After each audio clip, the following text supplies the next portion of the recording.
Imagine a world where a tractor isn't just plowing fields. Imagine it learning from every single seed planted, every bit of fertilizer used, and doing that across thousands, maybe millions of farms. Right. Or think about your car. Even when you're not using self-driving, it's constantly training in AI, making all cars safer. Building this global intelligence. It sounds like science fiction, but it's actually the industrial future, and it's powered by something called fusion strategy. Exactly. Welcome to the Deep Dive. We're here to unpack complex ideas, pull out the surprising facts, and really help you cut through the noise to get genuinely well-informed. And today we're diving deep into this fascinating concept of fusion strategy. We're drawing heavily on the recent book by Vijay Govindarajan and Venkatraman. Our mission for you, our listener, is to get a real handle on how real-time data and artificial intelligence are fundamentally reshaping the backbone of our economy, the industrial sector. We want you to understand why gaining these real-time insights, this data, is actually becoming more valuable than owning the physical stuff, the assets. And what that really means for every company, maybe even yours, trying to navigate this completely new landscape. It's a huge shift, and it starts with a number that's, frankly, staggering. Nearly 3/4, 75% of the world's $100 trillion GDP, it's still created by traditional industries. We're talking manufacturing, mining, transport, logistics, construction, healthcare. Right, the big physical economy stuff. And for decades, these sectors, well, they didn't really change with digital tech like, say, retail or media did. So that's the interesting question, isn't it? If they've been sort of resistant for so long, why now? What's making fusion strategy the catalyst that's finally breaking through? It's clearly not just about, sticking a sensor on an old machine. Not at all. That's just bells and whistles. Fusion strategy, as the authors lay it out, it's about a fundamental merging, a fusion, hence the name, of the digital and the industrial, using data and AI as the glue. So designing products to be digital from the ground up. Precisely. Yeah. Think about a company like John Deere. For generations, right, they designed these massive, heavy physical machines, tractors, combines. Icons of industry. Absolutely. Right. And now, they're arguably at the forefront of this digital industrial blend. They're seeing their tractors not just as steel and horsepower, but as rolling data centers. That is a profound shift. It makes you wonder, does this mean the future titans of industry will be data scientists as much as engineers? It certainly points that way. The book really emphasizes that the rules of competitive advantage are changing. It used to be about having the best factory, the biggest fleet, the most valuable physical assets. But now the advantage goes to those who have the most robust real-time insights, the best data, the smartest algorithms analyzing that data. So your physical assets are still important, obviously, but their real value is unlocked by the data they generate. Exactly. Their value is amplified, maybe even determined, by the insights they provide. The book positions this idea as a North Star for companies trying to figure out where to go in these, frankly, disruptive times. It's about leveraging data as your core strategic asset. Okay, so if data is the absolute crux of fusion strategy, what kind of data are we talking about? Because you said it's not just any data. No, and this is key. It's real-time data on products in use. Right. How is that so different from, say, cracking sales data? Well, traditional data might tell you who bought what, maybe when. Useful, but limited. Real-time product-in-use data tells you how that specific product is performing right now. Where it is, its condition, how the customer is actually interacting with it. All in the moment. And when you systematically collect this across your whole fleet or customer base, you can build what the authors call data graphs. Data graphs. Okay, that sounds interesting. What exactly are they? Think of them as dynamic, living maps. They capture all the relationships, the links, the interconnections between a company, its products, and its customers, all built on that product-in-use data. So inspired by things like social networks, mapping connections. Exactly. Like a social graph, but for the industrial world. Built using graph theory concepts, powered by AI and machine learning. And they're not static. They're constantly absorbing new data, analyzing it, and crucially, advising on specific actions. That makes a lot of sense. You can see the power. So how does collecting this data create that kind of self-reinforcing loop we see online? Like Google search getting smarter with every query, or Facebook targeting ads based on billions of data points. It's exactly that kind of virtuous cycle. More data leads to better insights, which leads to better product performance or services, which attracts more customers or usage, generating even more data. The system learns and improves exponentially. And this totally redefines scale and scope, doesn't it? Completely. In the old industrial era, scale was about volume, how many cars GM could build, market share. Right, asset heavy. With data graphs, scale comes from orchestrating an ecosystem. Look at Uber. Their scale isn't owning cars. It's the number of rides they can arrange, the density of their network. That's a brilliant distinction. So instead of McDonald's just counting billions served, a data graph leader asks, Who are these people eating the burgers? Where? When? What else do they buy? What are their preferences, their lifestyles? It's moving from just volume to deep, granular understanding. which traditional industrial companies just haven't really done at scale, right? Taxi companies didn't analyze ride patterns like Uber does with its 25 billion rides. Or cable companies analyzing viewing habits like Netflix does second by second. Yeah. Or hotel chains track travel like Airbnb.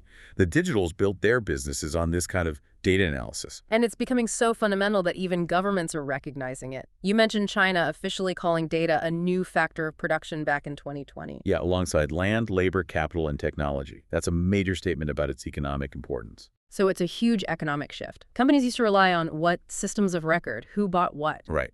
Then maybe systems of engagement, periodic customer surveys, CRM interactions. But to win now, in this fusion era, you need to be collecting that real-time product in-use data through sensors, software embedded in the product. And that data continuously feeds these powerful data graphs. Got it.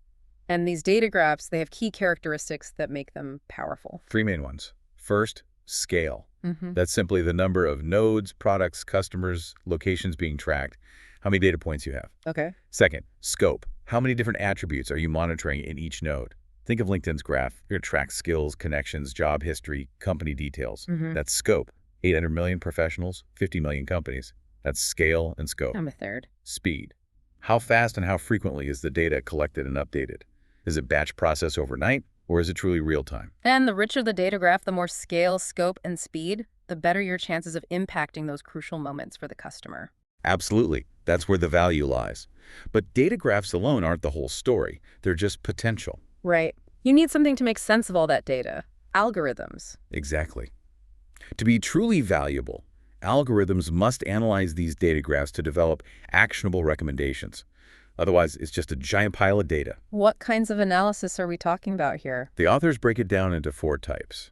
First, descriptive. What happened? It's like looking in the rearview mirror. Historical analysis. Okay, standard reporting. Second, diagnostic. Why did it happen? Drilling down to find the root cause of an event or a problem. Finding the why. Third, predictive. What could happen? Forecasting future events, future failures, future demands based on patterns seen across the entire customer base. Getting ahead of the curve. And finally, the most powerful, prescriptive. What should we do about it? Recommending specific actions to take based on the predictions and diagnostics. So when you layer these 4 analyses onto those rich data graphs, fueled by network effects, that's where the really deep insights come, enabling companies to act proactively, not just react. Precisely. It allows for things like predictive maintenance, optimized performance, entirely new service models. It really highlights this essential partnership that you can't have a fusion strategy without data graphs.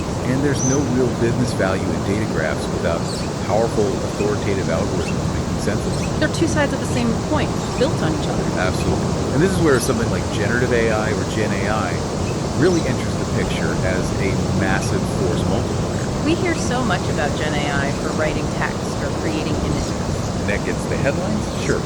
But its real potential, especially for industrial companies, is in transforming business logic, finding new sources of competitive advantage. How so? Because Gen AI is incredibly good at things like generating complex designs, understanding and extracting insights from multimodal data text, sensor readings, images all together, and handling ambiguity.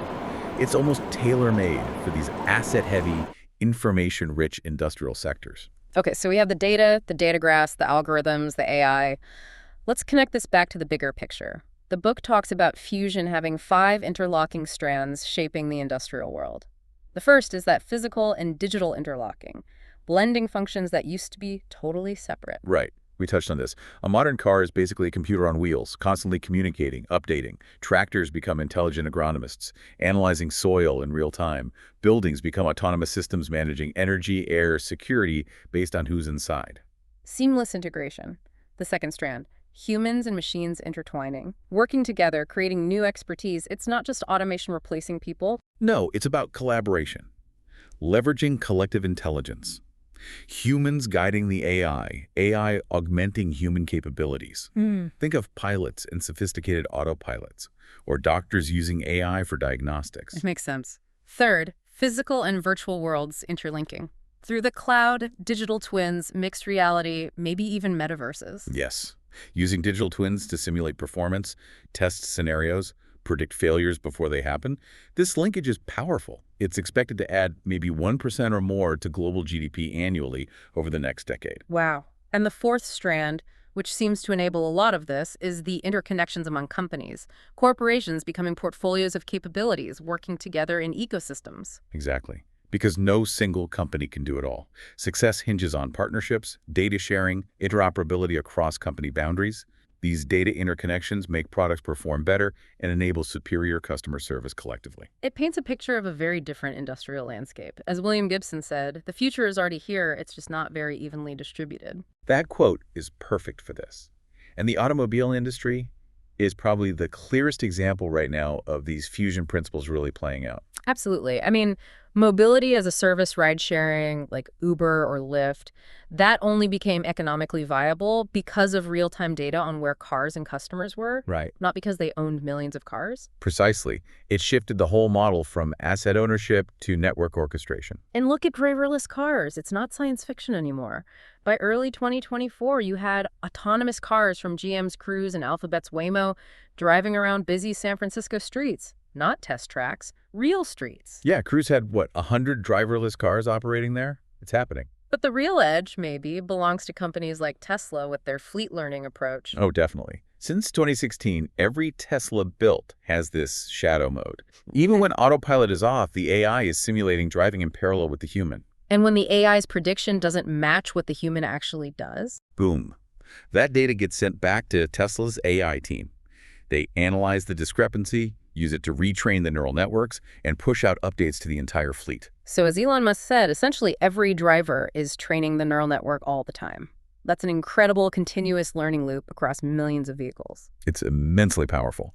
And to handle that sheer volume of data and complex training, Tesla even built its own supercomputer, Dojo, specifically for this kind of machine learning. And now Gen AI will likely accelerate that even further, helping cars understand complex situations, tricky intersections, edge cases. With even greater accuracy and safety, it's a continuous improvement cycle powered by data and AI.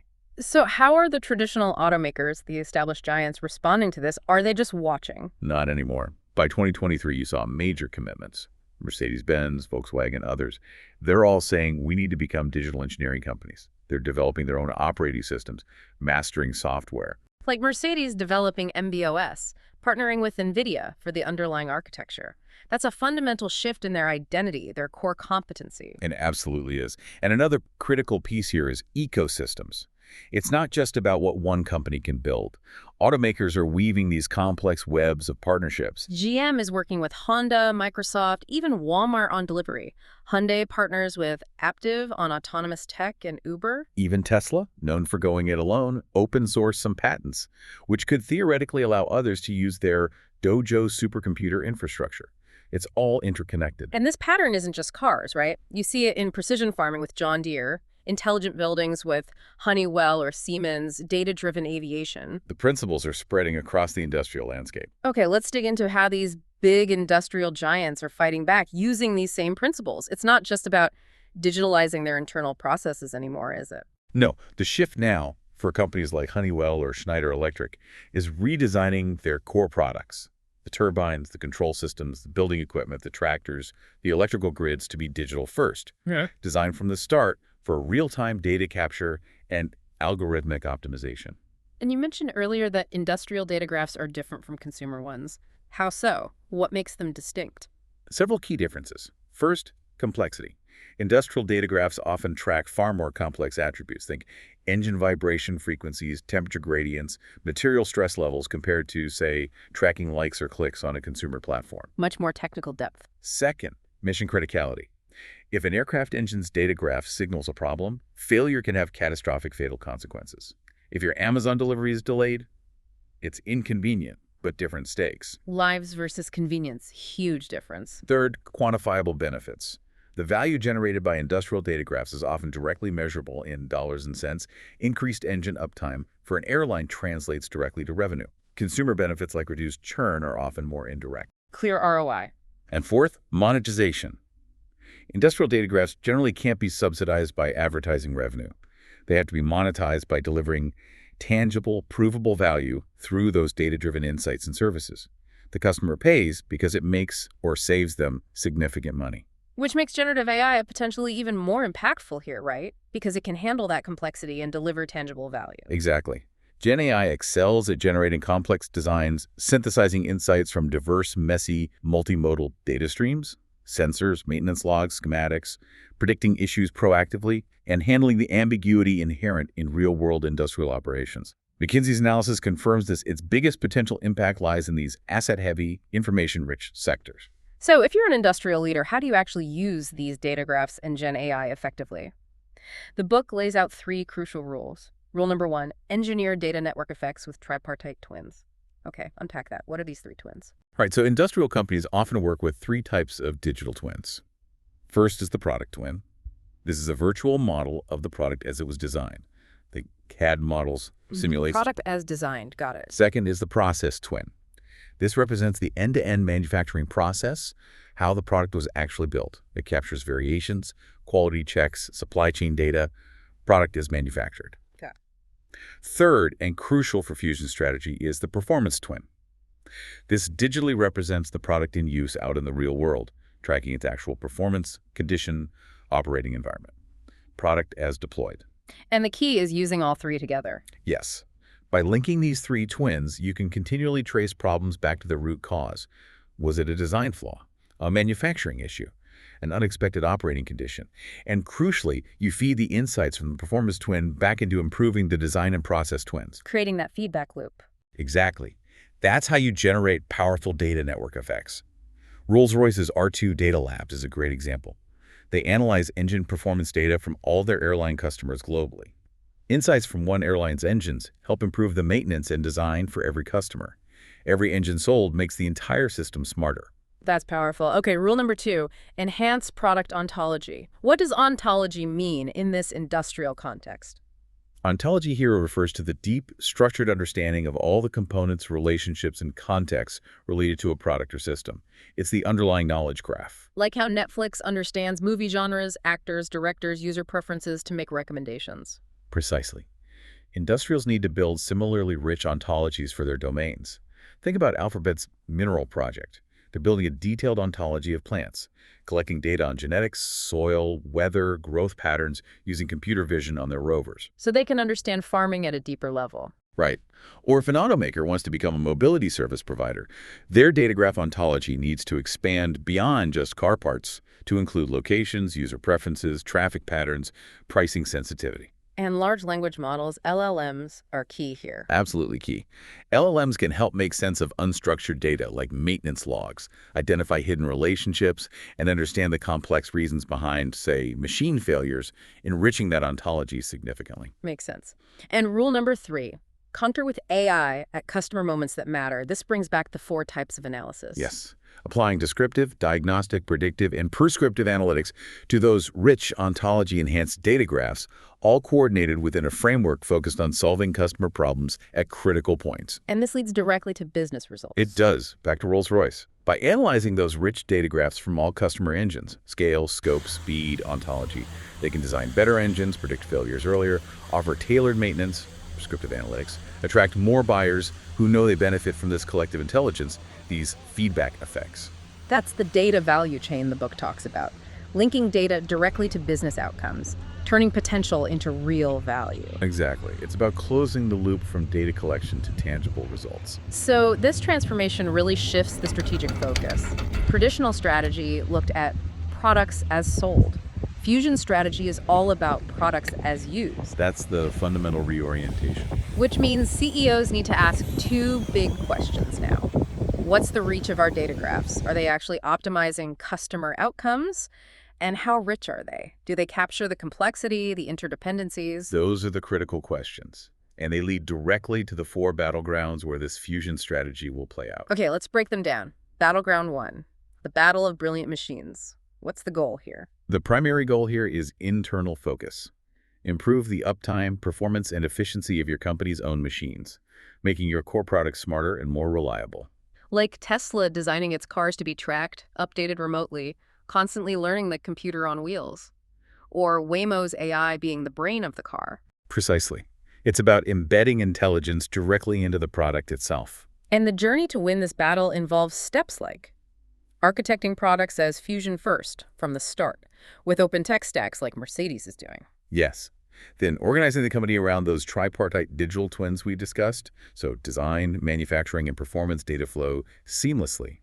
Tesla linking crashed data back to design improvements is a prime example. Then accelerating the adoption, converting the installed base, maybe retrofitting older machines, speeding up that design-develop-deploy cycle, the clock speed. And finally, monetizing this brilliance through premium pricing for smarter machines, through performance contracts guaranteeing uptime based on real data, or even entering adjacent spaces like Tesla, offering insurance priced on actual driving behavior captured by the car. A whole new value proposition based on the machine's intelligence.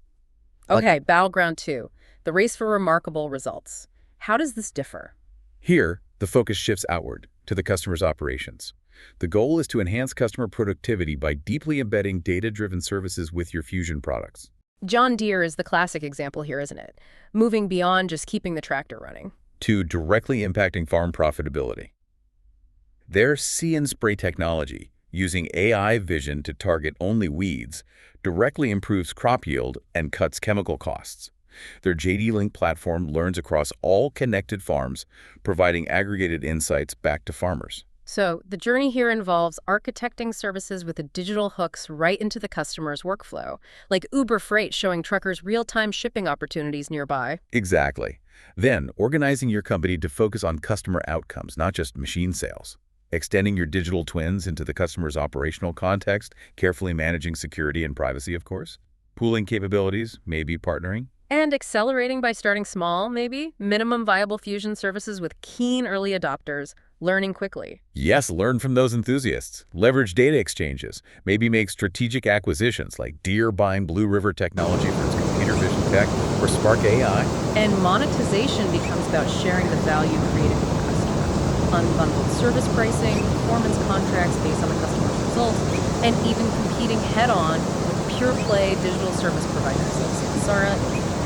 Now remember that GE Aviation and Emirates example. Yeah. Using digital twins to figure out why engines degraded faster in specific conditions. Right, the short-haul flights in hot, dry areas. And then creating customized, proactive maintenance plans based on that data.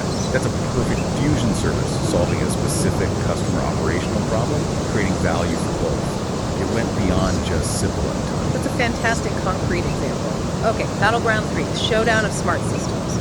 What's the objective now? Now we zoom out further. The goal is to optimize a higher order system of interconnected products, potentially from multiple different manufacturers, to achieve system-level efficiency. Like Honeywell's work on the Burj Khalifa, taking all the separate building systems, elevators, HVAC, lighting, security, and integrating them. Exactly. Transforming it from just a collection of parts into an integrated steel, glass, and click system. Data from thousands of sensors gives a holistic view of building health and performance, allowing for optimization across systems. So the journey involves architecting for interoperability from the start, designing systems where different products can talk to each other, shifting the focus from individual product features to system performance.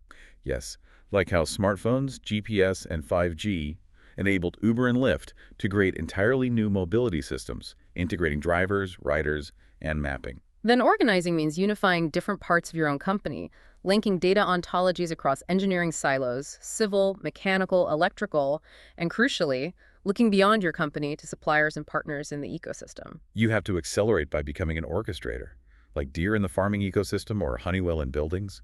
You need playbooks for managing all the complementers, the other players whose products connect to your system. The value comes from those system-wide network effects. And monetization here looks like system integration fees, maybe annual charges for connecting devices to the system, software as a service, SaaS models, licensing, like Apple's ecosystem strategy for the iPhone or Google's for Android. Exactly. And three big trends are driving this. First, data wants to be connected. Think Google's knowledge graph connecting information across the web. The same impulse exists in the industrial world. Second, digital twins will be everywhere. Powerful computing makes system-level twins feasible, allowing simulation of entire factories, cities, or supply chains. And third, the rise of the industrial metaverse, a persistent digital representation of the physical world where you can run complex simulations, test scenarios, optimize designs in ways that go far beyond current CAD/CAM. An entirely new plane of interaction and optimization. Okay, that leads us to the final battleground, number 4, the clash of custom solutions. This sounds like the ultimate goal. It often creates the most value, yes. The goal here is ambitious. Solve each business customer's unique problems in their entirety by combining the best products, services, and systems, often from multiple providers. Like Tesla's vision of total mobility solution, cars, solar energy, battery storage, charging network, maybe even integrating with public transport. Or John Deere evolving from just a machinery maker to a trusted solution provider for farmers, advising on everything from planting to harvest to market access. Or Honeywell, providing an end-to-end solution for a building's entire life cycle. So the journey starts with architecting using a future-back approach, envisioning the ideal customer outcome, like solving urban congestion holistically and working backward to figure out the solution. Exactly. Then organizing means acting almost like a consultant. You knit together the best components, your own products and services, plus potentially those from partners or even competitors to solve that specific customer problem. You have to accelerate by developing really robust digital tools for managing this large-scale customization. You need agility, experimentation. The book mentions Tesla's visual computing work inspiring Amazon's cashierless stores, that kind of cross-pollination. And monetization involves deep value sharing with the customer and partners. Outcome-based contracts are common here. You get paid based on the results you deliver. Subscriptions as a solution, business models. Like Alstom, selling guaranteed train availability, not just trains. Or Kuzer Kompressoren selling compressed air, not just compressors. Philips selling lighting as a service. Those are perfect examples. They're selling the outcome, the solution, not just the product. Who competes on this battleground? It's not just the traditional players, is it? No, you see new entrants, maybe unbiased system integrators, and consulting firms are jumping in, like Accenture with its Industry X practice, aiming to provide these holistic solutions. And what's driving this? The book mentions a growing solutions gap. Yes, the idea that many complex problems, urban congestion, food security, climate change adaptation, simply can't be solved by existing point products or services. They require integrated solutions. And also the portability of cross-industry solutions, like Waymo's self-driving tech being tested in mining trucks, or Google's mineral project applying AI vision from plant science to optimize farming practices. Exactly. Solutions developed in one sector can often be adapted to solve problems in completely different industries. These 4 battlegrounds paint a clear picture of the strategic landscape. So, to navigate this, what are the guiding principles leaders need to follow on this fusion frontier? The book lays out 4 key principles. Principle 1. Unlock new business value across multiple stages. This isn't a single big bang, it's an ongoing process. So what does that mean in practice? It means first, let hundreds of experiments bloom. You don't know exactly where the biggest value lies initially. You need disciplined strategic experimentation. Think of Deere aiming for that $40 per acre productivity gain for farmers. They're constantly testing different digital tools and services to get there. Trial and error, but strategically managed. And second, related to that, be the best at backcasting. For these kinds of discontinuous shifts, just extrapolating the present isn't enough. You have to envision plausible futures 5, 10 years out and work backward to figure out the steps needed today. Like Deere preparing for how electrification might reduce corn demand for ethanol, and proactively helping farmers explore other crops. That's thinking way ahead. That's strategic backcasting. It's about preparing for futures, not just predicting one. Okay, principle 2. Cultivate collaborative intelligence. This brings back the human-machine element. Yes. The future workforce will be collaborating with AI and machines. So industrials need to recruit new kinds of talent, data scientists, AI specialists, UX designers, but also retrain their existing workforce. Deere hiring data scientists and experienced agronomists and making them work together is crucial. It's the combination of digital skills and deep domain expertise. And it also means constantly revisiting decision rights. Which tasks can be fully delegated to algorithms? Which require human oversight? Which need active human-machine collaboration? That boundary will constantly shift as the technology matures. A dynamic balance. Okay, principle 3. Live and grow in ecosystems. You can't go it alone anymore. Definitely not. Be a we company, not a me company. Success hinges on alliances, partnerships, consortia. Your competitive advantage might come more from your position within these overlapping ecosystems than just your internal capabilities. So you have to actively coordinate and adapt partnerships, making sure data flows smoothly between partners, like Deere managing its network of dealers and third-party software providers. And proactively scanning the horizon, assessing trends, and rebalancing those relationships as needed. Deere investing in satellite communications wasn't just about technology. It was about ensuring they could reliably get data from millions of machines in remote fields, regardless of cellular coverage, securing a vital ecosystem link. Strategic ecosystem management. Got it. And the final principle, number 4. Nurture fusion leaders. This starts at the top. Absolutely. You need to cultivate fusion thinking in the C-suite. Leaders need to respect the company's legacy, sure, but also actively challenge the old biases and assumptions. They need to truly embrace the transformative power of digital and AI. A shared vision is critical to avoid misallocating resources or having different parts of the company pulling in opposite directions. Exactly.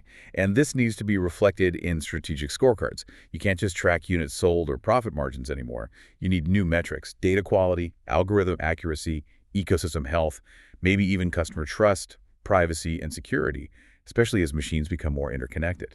And these metrics shouldn't be static, right? They should shift as the fusion strategy evolves. Precisely. Deere's metrics evolving from machine count to things like customer perception as a trusted strategic partner shows that shift, measuring the new kind of value they aim to deliver. So wrapping this all up, what's the big takeaway for everyone listening? The fusion of digital and industrial. It's not just an incremental change. It's not just tweaking things. It's a fundamental reinvention of how value is created and captured in the industrial world. Data and AI aren't just future opportunities. They're today's competitive imperatives, today's challenges. The entire landscape is being redrawn. And winning requires entirely new competencies, new ways of thinking, new ways of organizing, and new ways of leading. It forces leaders, as you said, to think way beyond traditional sources of competitive advantage. It really is a deep dive into a changing world. This has highlighted just how fundamental this shift is. It forces everyone to reconsider what their core assets really are. So here's a final thought for you, our listener. As you think about the industrial world all around you, the car you drive, the office building you might work in, the systems that deliver your food and energy, what aspect of your daily life, or perhaps your own industry, do you think is most ripe for this kind of fusion strategy transformation? How could the principles we've talked about today, the data graphs, the AI, the ecosystems, the focus on outcomes, completely reshape its future? What huge unexplored business potential is just sitting there, waiting for these data-driven insights to unlock it? Lots to think about. We hope this deep dive has sparked your curiosity and given you some valuable insights into this really exciting fusion frontier. Until next time, keep learning, keep questioning, and keep exploring.